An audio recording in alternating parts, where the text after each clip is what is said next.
We begin with a Fox News alert. President Obama visiting flood-ravaged Louisiana to see firsthand the devastation from what's being called the worst natural disaster to hit the U.S. since Superstorm Sandy some 4 years ago. Hello, everyone. I'm Shannon Bream. The president is expected to speak after touring this hard-hit neighborhood in Baton Rouge. We are awaiting those remarks at any moment. President Obama is facing heavy criticism that he waited too long to show up. And let's listen in now. It sounds like he is about to make some remarks there on the scene live from Louisiana.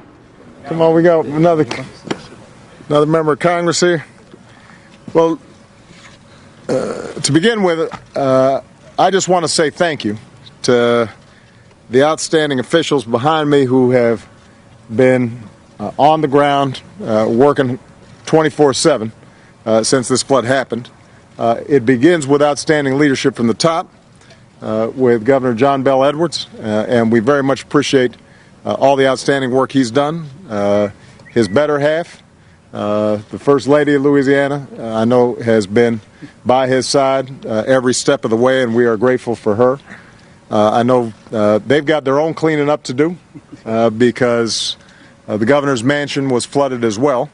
In addition, I want to acknowledge Senator Bill Cassidy, Senator David Vitter, Representative Garrett Graves, Representative Cedric Richmond, the mayor of Baton Rouge, Kip Holden, and somebody who I can't brag enough about, one of the best hires I made as president, the administrator of FEMA, Craig Fugate, who has done such an outstanding job, not just in dealing with this particular incident, but has really rebuilt FEMA so that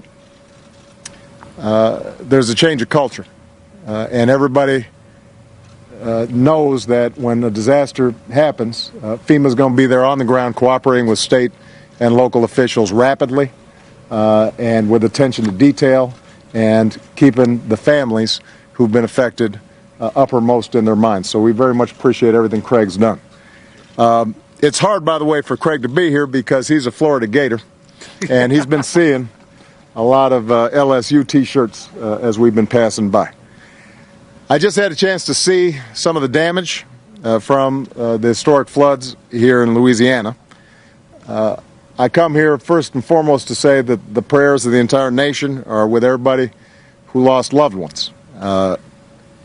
We are heartbroken by the loss of life. There are also people who are still desperately trying to track down friends and family. We're going to keep on helping them every way that we can. As I think anybody who can see just the streets, much less the inside of the homes here, people's lives have been upended by this flood. Local businesses have suffered some terrible damage. Families have, in some cases, lost homes. They've certainly lost possessions, priceless keepsakes.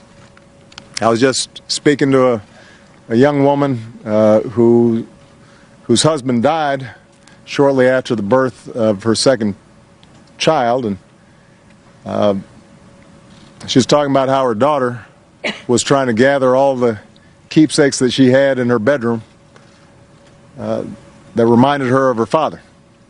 And that gives you some sense that this is not just about property damage. This is about people's roots. You also have a situation where there are a lot of kids who are supposed to start a new school year, and they're going to need some special help and support for a while. Sometimes when these kinds of things happen, it can seem a little bit too much to bear, but what I want the people of Louisiana to know is that you're not alone on this. Even after the TV cameras leave, the whole country is going to continue to support you and help you until we get folks back in their homes and lives are rebuilt. And the reason I can say that with confidence is because that's what Americans do in times like this.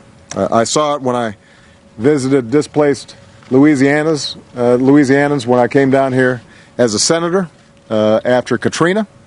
I saw it when I visited New Orleans for the 10th anniversary last year. I know how resilient the people of Louisiana are, and I know that you will rebuild again. And what I've seen today proves it. I want to thank all the first responders, the National Guard, all the good neighbors who were in a boat going around and making sure people were safe, showing extraordinary heroism and in some cases risking their own lives. Governor Edwards, the state of Louisiana, the city, the parish governments, they've all stepped up under incredibly difficult circumstances. I just want to thank the people on this block. As I was walking down, one woman at the end, elderly, she was on her own. She had just lost her daughter. You had a young man next door who was helping out his father, but had also offered to help out that neighbor so that she could salvage as much as she could and start the process of rebuilding. With respect to the federal response, over a week ago I directed the federal government to mobilize and do everything we could to help. FEMA Administrator Craig Fugate arrived here a week ago to help lead that effort. Secretary of Homeland Security Jay Johnson visited last week to make sure state and local officials are getting what they need. To give you a sense of the magnitude of the situation here, more than 100,000 people have applied for federal assistance so far.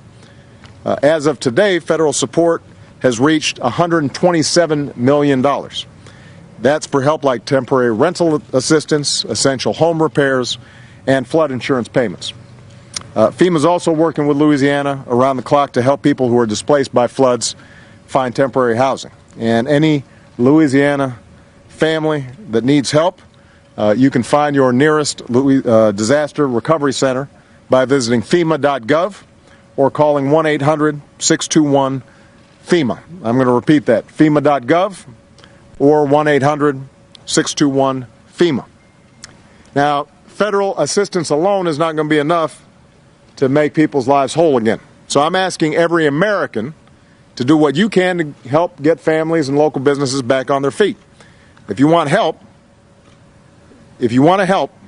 Governor Edwards put together some ways to start at volunteerlouisiana.gov. That's volunteerlouisiana.gov. And the reason this is important is because even though federal money is moving out, volunteer help actually helps the state because it can offset some of its costs. Obviously, private donations are going to be extremely important as well. We want to thank the Red Cross for everything they're doing, but there are a lot of private philanthropic organizations, churches, parishes around the state and around the country who want to help as well. And that's how we're going to make sure that everybody is able to get back on their feet. So let me just remind folks, sometimes once the floodwaters pass, people's attention spans pass. This is not a one-off. This is not a photo op issue. This is how do you make sure that a month from now, 3 months from now, 6 months from now, people still are getting the help that they need. I need all Americans to stay focused on this. If you're watching this today, make sure that you find out how you can help. You can go to volunteerslouisiana.gov or you can go to FEMA.gov. We'll tell you, we'll direct you. You can go to whitehouse.gov and we'll direct you how you can help. All right? But we're going to need to stay on this because these are some good people down here. We're glad that the families I had a chance to meet are safe, but they got a lot of work to do, and they shouldn't have to do it alone. All right? Thank you very much, everybody. God bless. Thank you, Mr. President. Thank you. All right, for more on the president's visit there to Louisiana, let's bring in Bret Baier, anchor of Special Report right here on the Fox News channel. All right, Bret, you heard the president say we can't. Oh, excuse me. It sounds like the president has some continuing remarks. Let's go back. A certain match. A lot of the homes have flood insurance, but a lot of homes don't. And what Craig Fugate is doing, what I instructed him to do from the start, is let's get money out as fast as we can because we know that there's going to be a certain amount of assistance that's going to be forthcoming. So there's no point in waiting. We kind of make initial estimates and we start pushing stuff out. That helps us and helps the governor and all these officials here do their jobs. And then what we have to do is, as we fine-tune exactly what's needed, when we know, for example, how much permanent housing is going to have to be built, when we have a better sense of how much infrastructure has been damaged, what more we need to do in terms of mitigation strategies, that's when Congress, I think, may be called upon to do some more. Now, the good news is that you got 4 members of Congress right here, and a number of them happen to be in the majority. So I suspect that they may be able to talk to the Speaker and talk to Mitch McConnell, but in part because of the fine stewardship at FEMA, and frankly, because we've been a little lucky so far, and I'm going to knock on some wood in terms of the amount of money that's gone out this year, FEMA has enough money for now to cover the costs that can be absorbed. The issue is going to be less what we need to do in terms of paying for the short term. It's going to be the medium term and the long term rebuilding. Congress should be back in session right after Labor Day. By that time, we'll probably have a better assessment. And in the meantime, lawyers at FEMA will be examining what statutory flexibility we've got.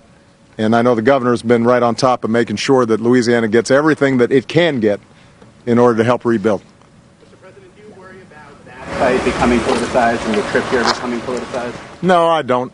First of all, one of the benefits of being 5 months short of leaving here is I don't worry too much about politics. The second thing I have seen historically is that, when disasters strike, that's probably one of the few times where Washington tends not to get political. I guarantee you, nobody on this block, none of those first responders, nobody gives a hoot whether you're a Democrat or a Republican. What they care about is making sure they're getting the drywall out and the carpet out, and there's not any mold building. They get some contractors in here and they start rebuilding as quick as possible. That's what they care about. That's what I care about. So, we want to make sure that we do it right. We want to make sure that we do it systematically. But the one thing I just want to repeat is how proud I am of FEMA, because if you think about the number of significant natural disasters that have occurred since my presidency began, you'd be hard-pressed to find a local official anywhere in the country, including those in the other party, who wouldn't say that Craig Fugate and his team have been anything less than exemplary and professional. And one of the things I did when I walked through each of these homes was ask, have you contacted FEMA? Have you filed? And uniformly they said that they had been in touch with FEMA. They had acted professionally. Some of them had already been out here for inspections. And I think that does indicate why it's important for us to take the federal government seriously, federal workers seriously. There's a tendency sometimes for us to bash them and to think that they're these faceless bureaucrats. But when you get into trouble, you want somebody who knows what they're doing, who's on the ground, working with outstanding officials, and that's true whatever party. And I could not be prouder of the work that FEMA's done. That doesn't mean that there aren't going to still be folks who need more help, and that we're not going to have some constraints statutorily, and Congress isn't going to have to step up. But it does mean that the basic backbone, the basic infrastructure and architecture that we have in terms of disaster response, I think has been high quality. And I'm very proud of them for that, and I want to publicly acknowledge that at the moment. All right? Thank you, guys. Right now, it appears the president has wrapped up his remarks there after touring some of the flood-ravaged areas in Louisiana. Let's bring in Brett Baer, anchor of Special Report right here on the Fox News channel. And Brett, we heard the president say that Americans are going to have to focus and do everything they can to help the folks who are recovering there. He said it's something that is going to take months, maybe years to recover from. Obviously, him being there brings a whole lot of attention to the plight, and there's plenty of talk and criticism about whether he should have been there sooner. He said today, this isn't about politics. Right, Shannon. He said it's not a photo op, but clearly it is a photo op because whenever the president goes someplace, it's a big deal, and it comes with it a lot of attention, obviously with the national press. You saw behind him Senators Cassidy and Vitter, Republican senators from Louisiana, shaking their head that they are more concerned about getting the funding needed and getting the relief needed rather than the politics of the moment. That said, the paper down there, The Advocate, had an editorial before this visit saying that he should have been down here earlier and that the images of him playing golf with Larry David and Alonzo Mourning were not the best images while these people were trying to deal with what they're dealing with. I think the president is taking the perspective, and he has done this many times, that he doesn't want to get in the way, and that he's not playing politics with the visits, and it's more about the federal response. And that, Shannon, is what the White House said yesterday, is that the federal response is so far clicking apace, and they feel comfortable it's getting done. All right, you mentioned The Advocate, which had called for him to wrap up that vacation and get down there. We want to play some video that's a compilation of the front pages of some Louisiana newspapers as this was playing out. As you know, the images are incredibly powerful. They say way more than we could just by talking about it. But when you see this, entire neighborhoods swallowed up, saying this is Katrina all over again, the images are just stunning. And there are people there on the ground of, all parties, no parties, not political at all, just saying it would have helped us to have him here because as we see today, the minute he's there, all of our cameras are there. Yeah, and the Democratic governor down there, John Bel Edwards, said at the beginning that it would be good for the president to come down, but maybe in a couple of weeks, and he was concerned about the Secret Service presence. But then when Donald Trump and Mike Pence came down there, the Democratic governor praised them for making that visit and shining the spotlight, he said, in his words, on the situation. I think they did get a lot of praise for being down there and focusing the national attention because it wasn't getting the national attention that other disasters had. And sometimes there is that disconnect, it seems, with President Obama or this White House, that the power of the images, the power of the narrative, they don't buy into as much as others, and sometimes they take criticism for it. The president's kind of shrugging it off and saying it's all about the response today. And it's really tough in an election year, in a very heated election battle. Brett, is it possible for anything like this to be apolitical? Well, no. I mean, not at this moment. We're, 70 plus days away from the election. There will be politics that plays itself into this, just as we saw with Hurricane Sandy right before the 2012 election and how that all went together. Governor Christie welcoming President Obama at that time and the political implications there. The bottom line is that these people need help. And they'll need help for a long time. And to the president's point that when the cameras leave and the focus leaves, there will still be a lot to get done there, much like the Bush administration continued putting the pressure on after the bad start in the recovery and response to Katrina.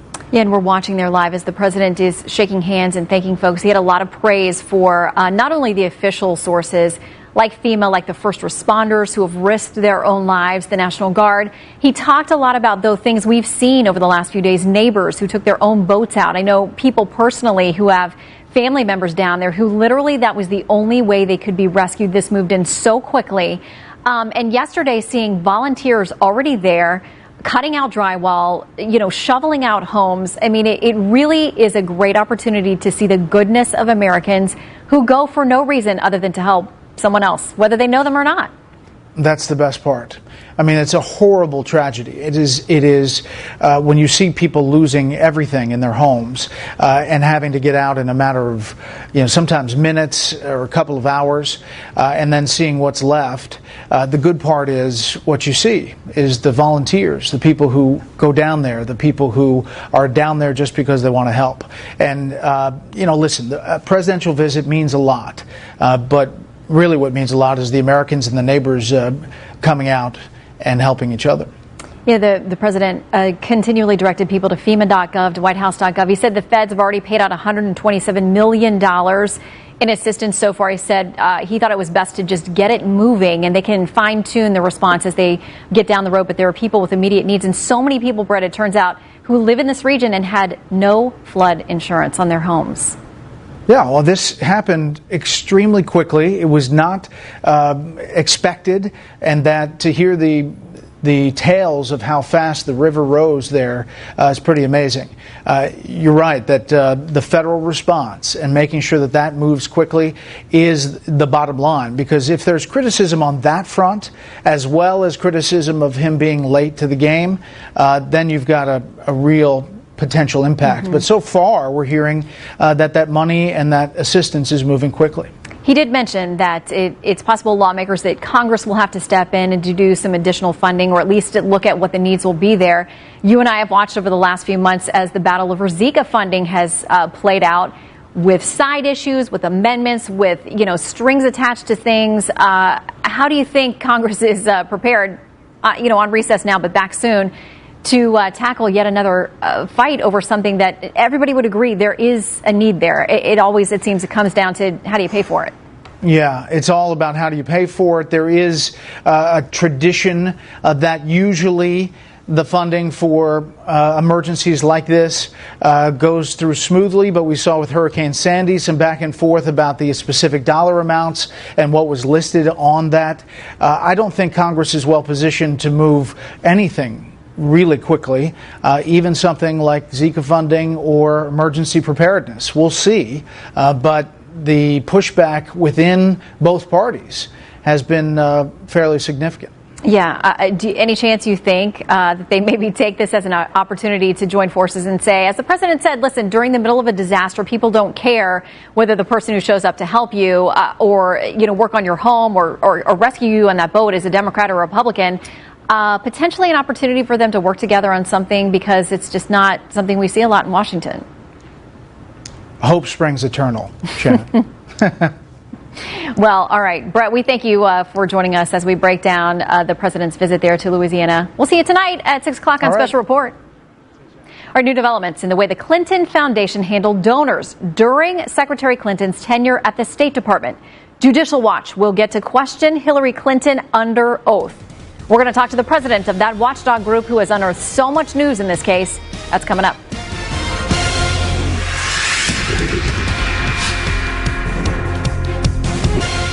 Hillary Clinton raking in more cash out west as she struggles to stamp out the latest firestorm involving allegations of pay to play. Senior political correspondent Mike Emanuel is live in Santa Monica, California. All right, Mike, what are some of the newest emails revealing about the relationship between the Clinton State Department and the Clinton Foundation? Well, Shannon, the State Department notes that Hillary Clinton signed an ethics agreement when she became Secretary of State, but they say that did not preclude her inner circle from engaging with the Clinton Foundation. And some of these emails reveal the level of interaction between longtime aide Huma Abedin with Clinton Foundation executive Doug Band. For example, Band asking for help on June 23, 2009 in getting a meeting for Bahrain's Crown Prince with then Secretary Clinton. That meeting happened 3 days later. The prince had committed $32 million to the Clinton Global Initiative. On late night TV, Clinton tried to downplay her ongoing email controversy.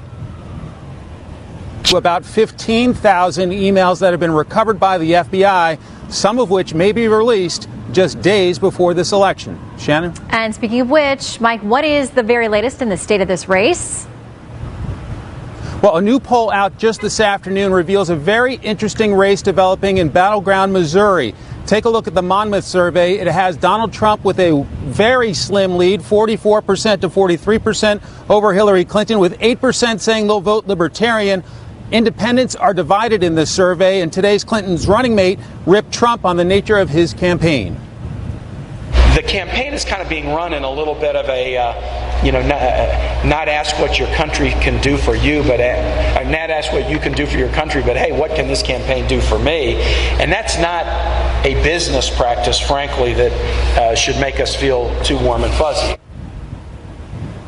And you mentioned Hillary Clinton is out here in sunny Southern California doing some fundraising. 4 more fundraisers today on her agenda. Shannon? All right, these campaigns cost a lot of money. Mike Emanuel on the road, thank you so much. And for more on this, Tom Fitton, the president of Judicial Watch. All right, Tom, I want to start by, first of all, you all have unearthed so many things that Congress has had a tough time getting, other organizations have had a tough time getting. You've been successful. Let's talk about some of what you've unearthed, and let's talk about what's still coming. A judge ruled for you guys on Friday that Mrs. Clinton will have to answer questions under oath. They are in writing, but they are under oath, and gave a timeline for getting those out. She's got 30 days to respond. Can you tell us anything about your timeline for getting the questions to her and whether you think we'll have these answers before Election Day? Well, I think we'll have the answers before Election Day unless Mrs. Clinton doesn't provide the answers before Election Day by complaining about our questions and going to court to complain about them. But we're going to get them out as soon as we can. And that 30-day period will end, we think, long before Election Day. Do you anticipate possibly this week? And just so people understand, the judge gave you until October 14th to get the answers out, or the questions out, which we know you will well in advance of that.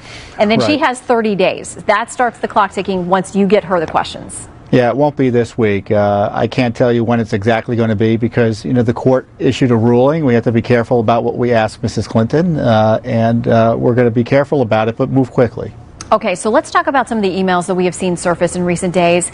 This Clinton Foundation connection with Doug Band connected to the foundation, requesting the meeting for the Crown Prince of Bahrain with the Secretary of State. We have these emails back and forth between him and Huma Abedin. You see on June 23rd, he asks for a meeting with the Crown Prince.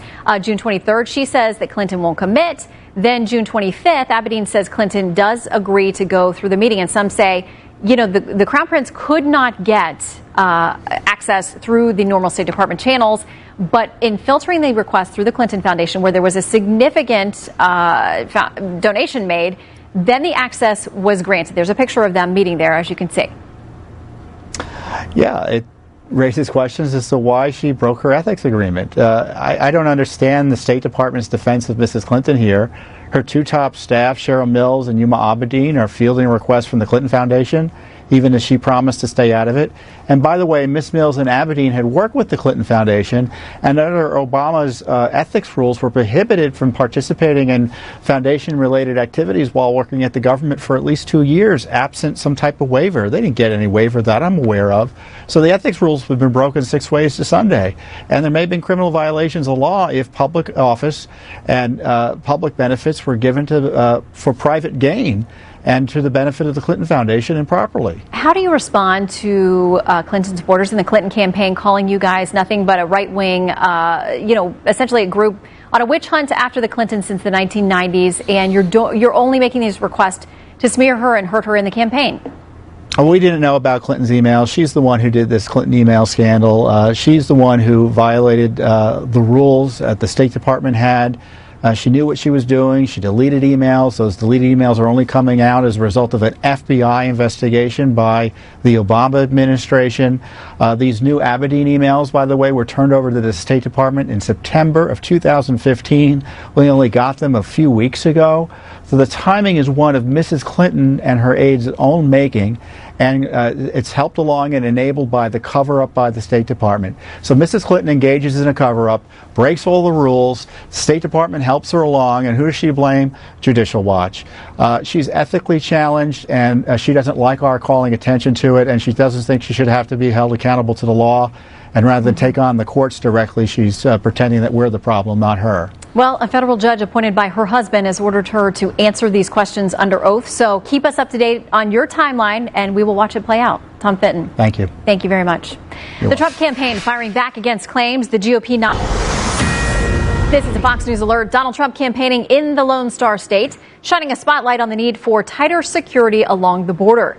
Chief political correspondent Carl Cameron is live in Austin, Texas, with more on that visit. Hi, Carl. Hi, Shannon. It's rare to see a Republican candidate during the general election come to Texas, unless, of course, it was 16 years ago when George W. Bush was living here and came to Austin. But that's where Donald Trump is going to be tonight for a big rally. And, of course, we're not that far from the U.S.-Mexico border, and there will be a great deal of discussion about immigration.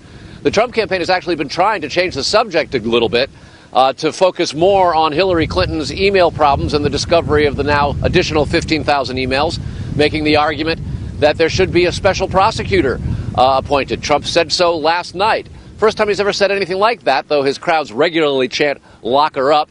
He often refers to her as Crooked Hillary, and on occasion has said that she ought to be in prison. But he's now upped the ante considerably. As for immigration, things are sort of evolving in the Trump campaign. He obviously launched his campaign saying he was going to build a wall. Well, he's often said since then that it's not a complete wall from the Pacific coast to the Gulf Coast, that there are mountains and other things in the way that would make it unnecessary to have a wall and other technological ways to supplant a wall and have other types of security on the border.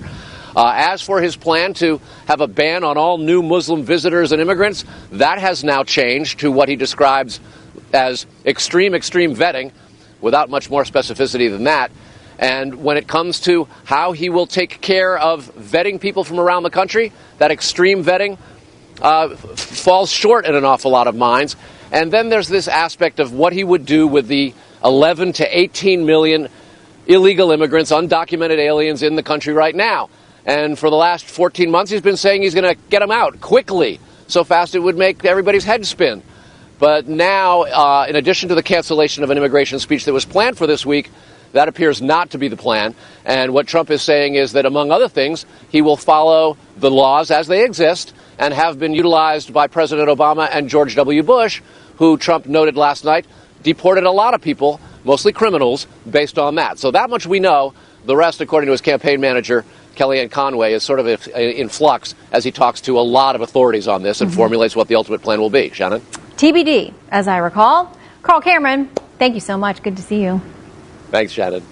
Now, as Carl mentioned, the Trump campaign is pushing back against claims the GOP nominee is reversing course on immigration in any way. He has said exactly the same thing all along. Let's enforce the law. And if you enforce the law, a lot of good things start happening with respect to deporting people who have committed crimes and certainly protecting American workers. You know, many American workers now feel like they are competing with illegal immigrants as well as people in factories in Mexico or China or robots somewhere else. Jeff DeWitt is State Treasurer of Arizona and the Chief Operating Officer for the Trump campaign. Thanks for joining us live today. Thank you, Shannon. Thanks for having me. Listen, immigration, obviously, in your state, a border state of Arizona, is a huge deal. Now, there's been some speculation that Mr. Trump may be changing on this. I mean, one of the big winning arguments he had with primary voters is that he was going to be ultra tough and that he was going to build this wall and he was going to deport people. Now, conversations this weekend at this meeting he had with his Hispanic Advisory Council, he may be softening a bit. What can you tell us?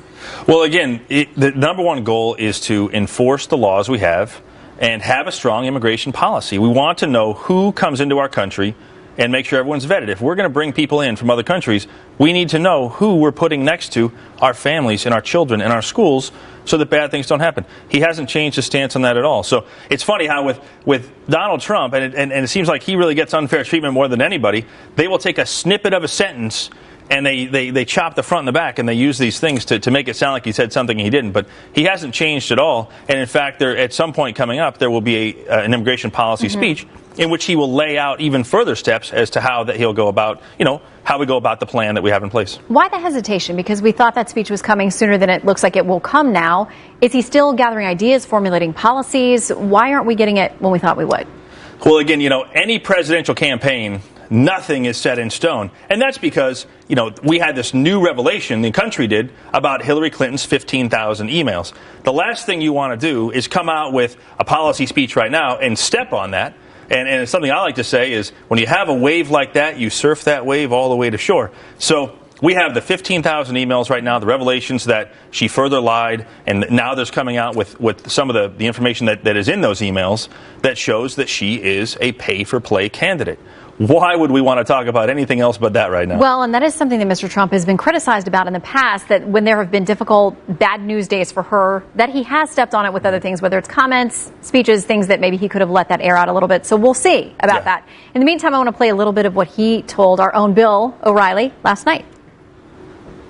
The first thing we're going to do, if and when I win, is we're going to get rid of all of the bad ones. We got gang members, we have killers, we have a lot of bad people that have to get out of this country. We're going to get them out. As far as everybody else, we're going to go through the process. What people don't know is that Obama got tremendous numbers of people out of the country. Bush, the same thing. We want to do it in a very humane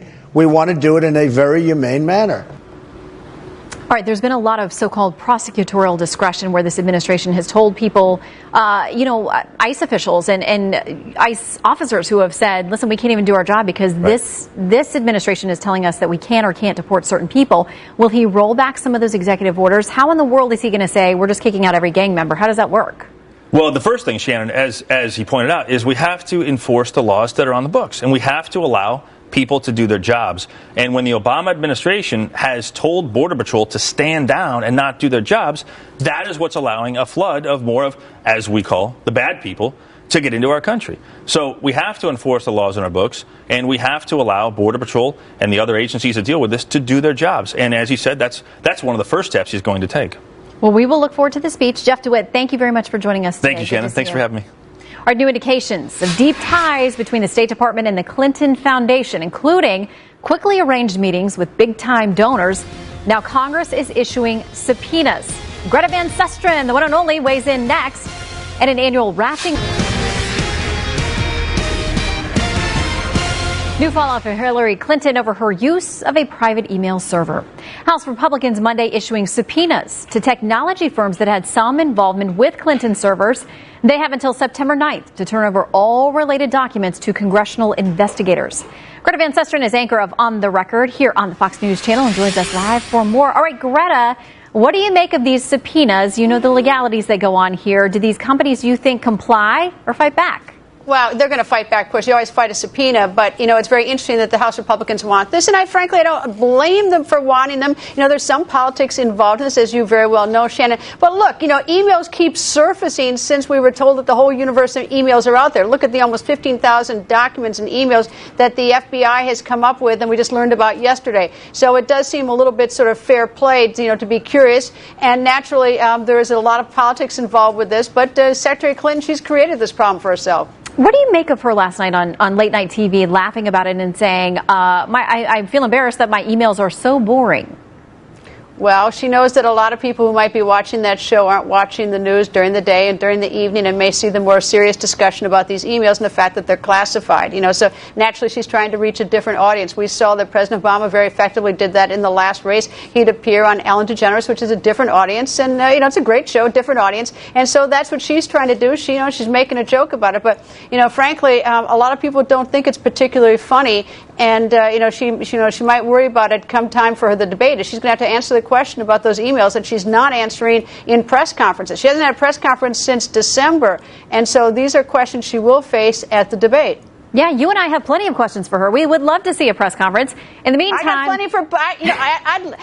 It'd be wonderful to have both of them on the stage side by side, where you really do have a controlled environment and get answers. That's going to be fascinating. It will be. All right. In the meantime, Donald Trump is not letting this issue go. A lot of people say he's smart to focus on it. Right. While it's bubbling up in the headlines right now.